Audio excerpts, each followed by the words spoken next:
Queridos irmãos, da paz do Senhor, cheio de alegria e contentamento, estamos aqui na tarde desse dia, um pequeno atraso, né? Costumamos fazer o vídeo mais cedo, na parte da manhã, mas estava muito calor. Estamos para fazer o vídeo agora no fim do dia. Aqui estamos para dar início a mais um trimestre na nossa Escola Bíblica Dominical, que tem por título As Promessas de Deus. Confie e viva as bênçãos do Senhor, porque fiel é o que o prometeu. Comentarista da nossa lição desse trimestre, pastor Elinaldo Renovato, pastor da Assembleia de Deus em Parnamirim, Rio Grande do Norte, autor de diversos livros e obras editadas pela nossa querida Casa Publicadora das Assembleias de Deus. E nesse trimestre vamos estar estudando as promessas de Deus. E a lição de número 1, o título é As Promessas de Deus. O textual está em Jeremias capítulo 1, versículo de número 12, que diz o seguinte: E disse-me o Senhor, viste bem, porque eu velo sobre a minha palavra para cumpri-la. Jeremias capítulo 1, versículo 12. A verdade prática diz o seguinte: Deus faz suas promessas para que experimentemos um relacionamento mais próximo com Ele. Leitura bíblica em classe está em Isaías capítulo 55, versículos de 6 ao 13, que diz o seguinte: Buscai o Senhor enquanto se pode achar, invocai-o enquanto está perto. Deixe o ímpio seu caminho e o homem maligno seus pensamentos e se converta ao Senhor, que se compadecerá dele. Torne para o nosso Deus, porque é grandioso em perdoar. Porque os meus pensamentos não são os vossos pensamentos, nem os vossos caminhos os meus caminhos, diz o Senhor. Porque assim como os céus são mais altos do que a terra, assim são os meus caminhos mais altos do que os vossos caminhos, e os meus pensamentos mais altos do que os vossos pensamentos. Porque, assim como descem a chuva e a neve dos céus e para lá não tornam, mas regam a terra e a fazem produzir e brotar, e dar semente ao semeador e pão ao que come, assim será a palavra que sair da minha boca. Ela não voltará para mim vazia, antes fará o que me apraz e prosperará, naquilo para quem enviei. Por quê? Perdão. Porque com alegria saireis, e em paz sereis guiados. Os montes e os outeiros exclamarão de prazer perante a vossa face, e todas as árvores do campo baterão palmas. Em lugar do espinheiro crescerá a faia, e em lugar da sarça crescerá a murta. Isso será para o Senhor por nome, por sinal eterno que nunca se apagará. Gostaria de iniciar essa lição informando o seguinte: Deus é o Deus promitente. Significa dizer que Deus é aquele que cumpre aquilo que Ele promete. Vamos ver mais adiante, lá na parte final da nossa lição, que é uma lição panorâmica. Nossos comentaristas, quando chega na primeira lição, ele faz um apanhado bem panorâmico para mostrar o que será tratado no decorrer do trimestre. Nós vamos ver que existem as promessas incondicionais e as condicionais. A grande maioria das promessas é condicionada à participação humana no negócio. E veremos também que existem as promessas incondicionais.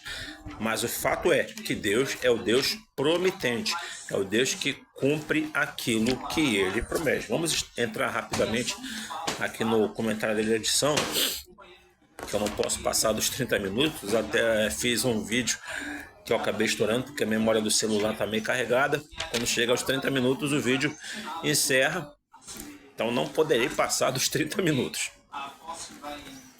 Aqui na nossa introdução, eu destaquei aqui, as promessas divinas, aqui logo no início da lição. As promessas divinas têm como objetivo atender aos desígnios de Deus. Desígnios são os decretos do Senhor, aquilo que Ele decretou.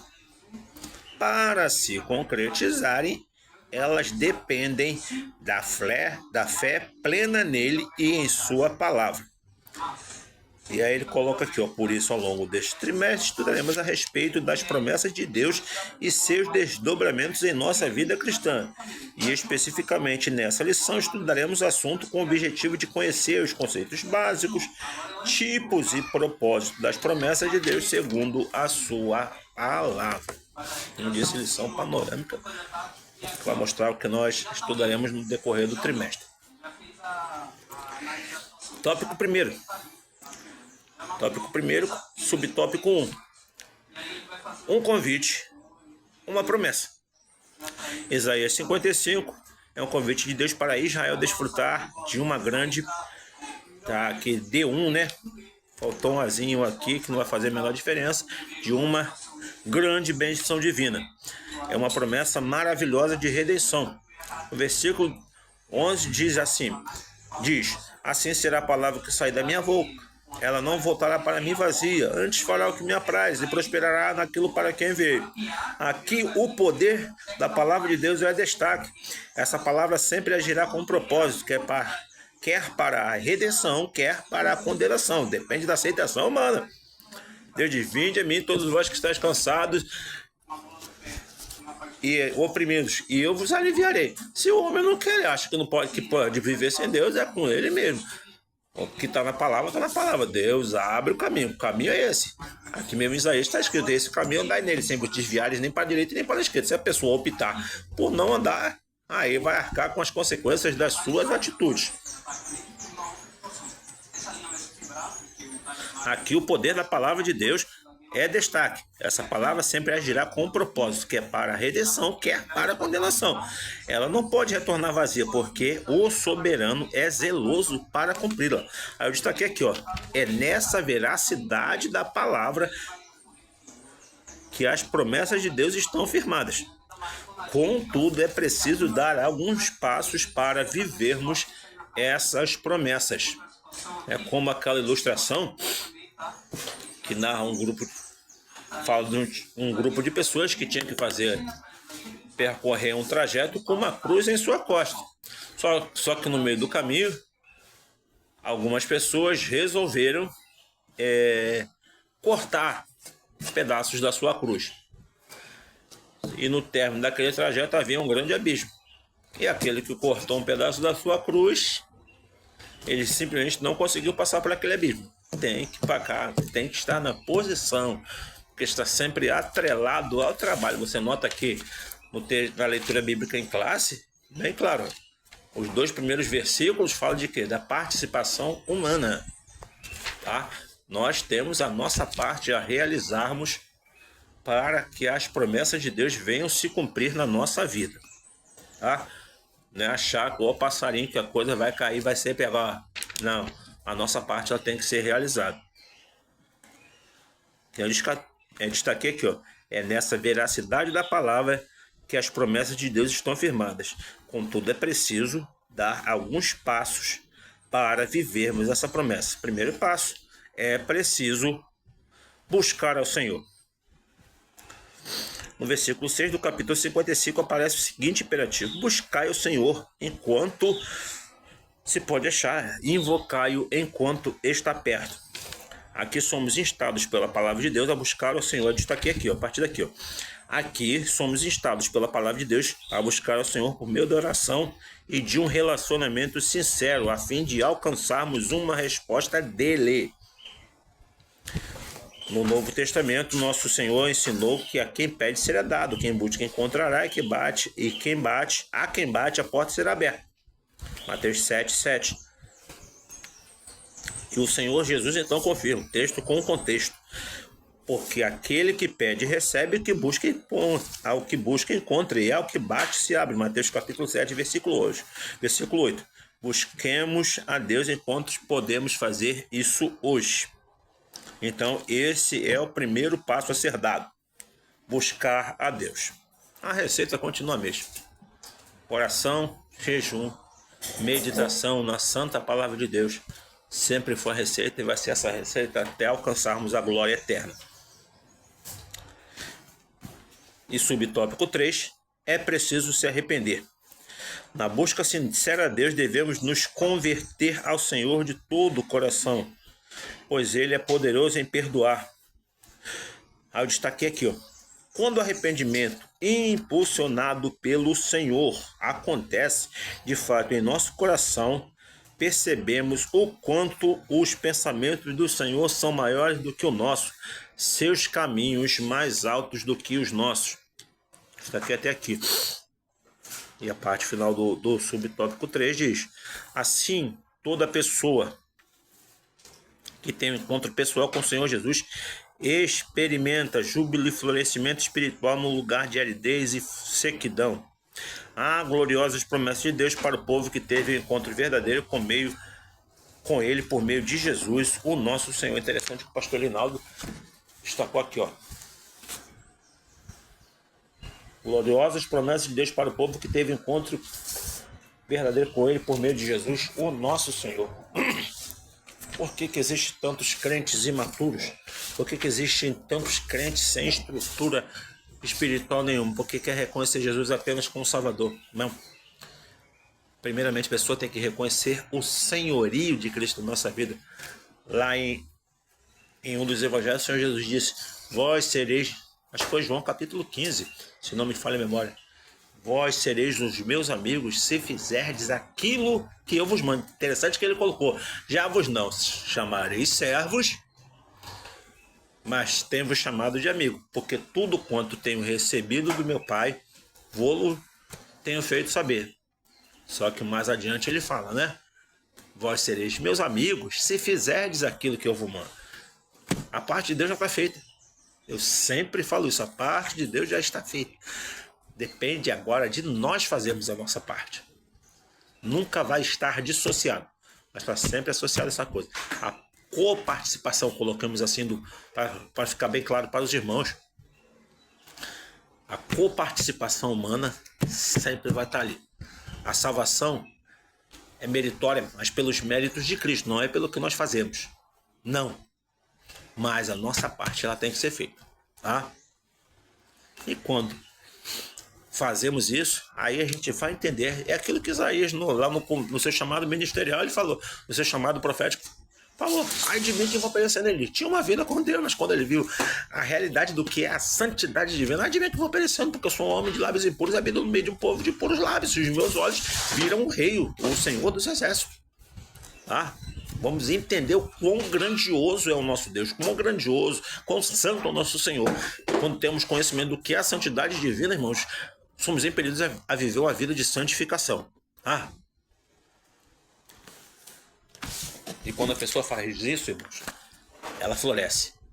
Em meio de uma intensa aridez e sequidez espiritual, irmão, a gente floresce. Falamos nas últimas lições lá do trimestre, que realmente é a coisa linda quando a pessoa tem um compromisso com Deus. E falamos lá de Jeremias capítulo 17, que bendito é o varão cuja força é o Senhor. Cuja força está em Deus. Já aquele que confia no homem, que confia em seus próprios métodos, não vai a lugar nenhum. Prossigamos, irmãos. Tópico 2. As promessas e seus fundamentos. Subtópico 1. A promessa na Bíblia. A palavra promessa está presente ao longo de toda a Bíblia. No Antigo Testamento, embora a palavra não esteja registrada claramente, destaquei aqui, ó. Destaquei no Antigo e no Novo. Ó, no Antigo Testamento, embora a palavra não esteja registrada claramente, pode ser constatada pelo que o Senhor prometeu a Abraão, Isaque e a Jacó. E aqui ele colocou as 3 referências. Ele fez a promessa a Abraão, relembrou essa promessa que havia sido feita a seu pai para Isaque e também para Jacó. E cumpriu tudo quanto ele havia dito que faria. No Novo Testamento é dominante a mensagem de que as promessas do Antigo Testamento foram cumpridas na Nova Aliança. Aí eu destaquei aqui, ó. Ainda no Novo Testamento, o Deus Todo-Poderoso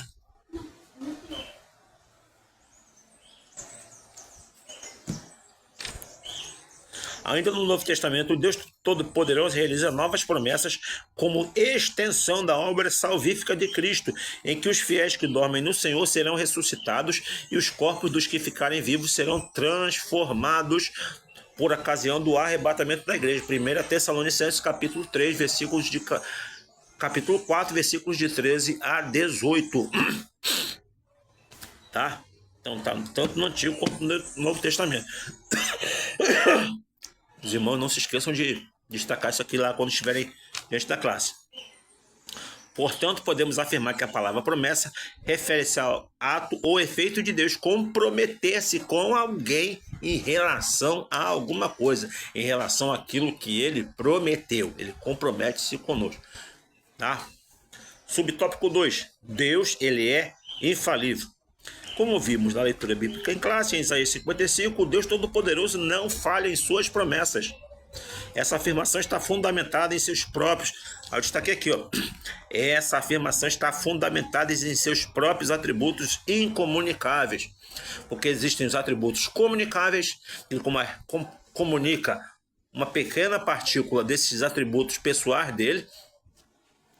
Ele comunica. E tem os incomunicáveis, que são a sua onisciência, a onipotência, onisciência e onipresença. Esses três são incomunicáveis. Como atributos incomunicáveis, nos referimos aos atributos que ser humano algum pode ter, somente Deus. Por exemplo, o ser humano não tem todo o poder na Terra, não conhece todas as coisas, nem pode estar em vários lugares ao mesmo tempo. O Deus Todo-Poderoso tem essas capacidades como constituintes da sua própria natureza. Por isso ele não falha e não muda. O profeta Isaías constata essa verdade dizendo, aí destaquei aqui também, ó, ainda antes que houvesse dia eu sou, e ninguém há que possa escapar das minhas mãos, operando eu, quem impedirá? E subtópico 3, Deus zela. Como vimos em Isaías 55, a palavra que sai de Deus tem um propósito determinado para cumprir. Aqui está embasada a fidelidade de Deus. Aqui está embasada a fidelidade de Deus. E por isso ele garante o cumprimento das suas promessas conforme estão expostas em sua poderosa palavra. Há uma declaração solene do profeta Jeremias a respeito de como Deus cumpre a sua palavra. Jeremias capítulo 1, versículos 11 e 12 diz assim, ó: ainda veio a mim a palavra do Senhor, dizendo, que é que vês, Jeremias? Eu disse, vejo uma vara de amendoeira. E disse-me o Senhor, viste bem, porque eu velo sobre a minha palavra, sobre a cumprir. Velar, estar atento. Prometeu uma coisa e está atento para que se cumpra, desde que, em se tratando de promessas condicionais, estejamos na posição que ele requer. E aqui, terceiro e último tópico: tipos e propósitos das promessas de Deus. Primeiro, as promessas incondicionais. Eu destaquei aqui logo no início para ficar bem claro, para os irmãos poderem trabalhar isso lá na classe dos irmãos. Ó, definição das promessas incondicionais. Elas são as que independem de circunstâncias, de tempo ou de atitudes do destinatário. Definição do que são as promessas incondicionais. Aí ele citou exemplos. Por exemplo, a promessa do nascimento de Jesus proveniente de uma virgem. Isaías capítulo 9, versículo 6. Tinha que ser de uma virgem, porque em Cristo habitava plenamente a sua divindade como a sua natureza humana. Jesus 100% homem, 100% Deus. O local do nascimento de Jesus, em Belém da Judéia, conforme Miqueias escreveu lá em Miqueias, no livro de Miqueias, capítulo 5, versículo 10, que Jesus seria chamado Emanuel, Deus conosco. Isaías também profetizou, Isaías capítulo 7, versículo 14. Há também promessas proféticas que ainda não se cumpriram, mas que com absoluta certeza aguardamos seu cumprimento, tais como a promessa da ressurreição dos salvos em Cristo e a transformação dos vivos no arrebatamento da igreja, conforme escrito lá em 1 Tessalonicenses capítulo 4, versículos de 13 ao 17, e muitas outras profecias que haverão de se cumprir e são absolutamente incondicionais, pois Deus é fiel. Porque as profecias verdadeiras se dividem em três partes, né? Profecias cumpridas, profecias não cumpridas e profecias em partes cumpridas e em partes por se cumprir, tá? Então, a promessa da incorruptibilidade, da imortalidade é uma promessa incondicional. Se estivermos na posição, tá? Lá no ato, aí foge da ação humana. É nesse contexto que a gente fala, porque às vezes, mas você não falou que depende da... Para viver as promessas condicionais, depende da nossa atitude. Mas se vivermos, chegamos no dia do arrebatamento e cremos pelo que tem acontecido, que somos a geração do arrebatamento, irmãos, então vai ser transformado. Aquilo que Paulo escreveu lá aos Coríntios, 1 Coríntios capítulo 15. O que é necessário que aquilo que é corruptível se revista da incorruptibilidade e aquilo que é mortal se revista da incorruptibilidade. Porque quando acontecer, seremos transformados em um novo corpo, né? Portanto, permanecemos fiéis, porque isso vai acontecer e talvez não possamos, os irmãos, nem chegar a ministrar essa lição, porque pelo que temos visto, irmão, acontecer principalmente com Israel, é de conhecimento de todos os irmãos que tem acontecido. Aproveito esse gancho aqui, irmãos, oremos por Israel. Existem muitas promessas. Esses dias minha sobrinha veio perguntar: por que orar por Israel? Porque existem promessas de bênção sobre as nossas vidas para aqueles que amam Israel, porque Israel é a figueira, simboliza. E pelo que temos visto acontecer, irmão, brevemente o Filho do Homem haverá de aparecer nas nuvens do céu. Então, promessas incondicionais são as que independem das circunstâncias, de tempo ou de atitudes do destinatário. E as promessas condicionais. Eu destaquei aqui, ó. As condicionais dependem de circunstâncias, do tempo e da atitude humana para se cumprir ou não. Essa é a definição de promessas condicionais. Ao longo da Bíblia encontramos muitas promessas condicionais. Promessa de saúde plena ao povo judeu, condicionais à obediência às ordenanças divinas. Não se cumpriu, porque murmuravam, não obedeciam, se levantavam contra o seu líder e várias outras coisas, irmãos, principalmente a murmuração contra Deus, irmãos. E aquela geração pereceu toda no deserto. Deus não cumpriu, porque estava condicionada à atitude deles, tá? Variadas promessas condicionais também a obediência do povo. Promessa de receber o perdão de Deus. Isso aqui diz respeito para nós. Promessa que o Cristo falou, ó. Promessa de receber o perdão de Deus condicionada a perdoar o próximo que nos ofendeu. Está aqui em Mateus capítulo 6, a oração do Pai Nosso, que diz: perdoa as nossas dívidas assim como nós perdoamos aqueles que nos têm ofendido, irmão. E às vezes eu fico triste, irmão, por observar que, irmão, infelizmente tem gente que não tem o coração perdoador. Leva tudo pro coração, irmão. Leva tudo pro seu coração, irmão. Não perdoa. Tem que perdoar, irmão. Porque para tu ser perdoado, você tem que perdoar. Não tem para onde fugir disso, não. Tá? Promessa de permanecer no amor de Deus, se guardar os mandamentos de Cristo. Aí está aqui João capítulo 14, 23 e capítulo 15, versículo 10. Um desses dois certamente é aquela passagem que diz: vós sereis meus amigos que fizerdes aquilo que eu vos mando. Interessante que ele fala: não vos tenho chamado servos, mas tenho vos chamado amigo, porque tudo quanto recebi de meu Pai vou-lo tenho feito saber. Mas mais adiante ele fala: vós sereis meu amigo se fizerdes aquilo que eu vos mando. Terceiro e último subtópico, faltam apenas menos de 5 minutos, menos de 6 minutos. Terceiro e último tópico, subtópico, melhor dizendo, o propósito das promessas de Deus. Ao longo da Bíblia percebemos diferentes propósitos para Deus cumprir suas promessas. O primeiro deles é o de Deus estabelecer uma aliança com o ser humano. Maravilha, ó. Vou destacar aqui. Tinha destacado, como eu disse, no depois concluir a lição, por causa do tempo do vídeo. É o de Deus estabelecer uma aliança com o ser humano. O segundo, de reconsiderar o destino. Vou destacar o primeiro e o segundo, de reconsiderar o destino da raça humana, dando-lhe mais uma oportunidade por meio de um justo, Noé, para não deram ouvidos. Outro propósito seria mostrar a eleição de um povo como parte de sua aliança com Abraão. Além desses, certamente um dos grandes propósitos de Deus ao fazer promessas e realizá-las tem a ver com zelar pela sua palavra e aprofundar o seu relacionamento conosco. Quando experimentamos o cumprimento das promessas de Deus, temos a certeza inabalável de que Deus se relaciona conosco e por isso não estamos sozinhos no mundo. Conclusão: Deus é soberano e zela sobre a sua palavra. Aprendemos que promessa é um compromisso Aprendemos que promessa é um compromisso de Deus a respeito de algo com alguém. Há promessas condicionais e incondicionais. Vimos também que diferentes propósitos podem estar por trás de cumprimento das suas promessas.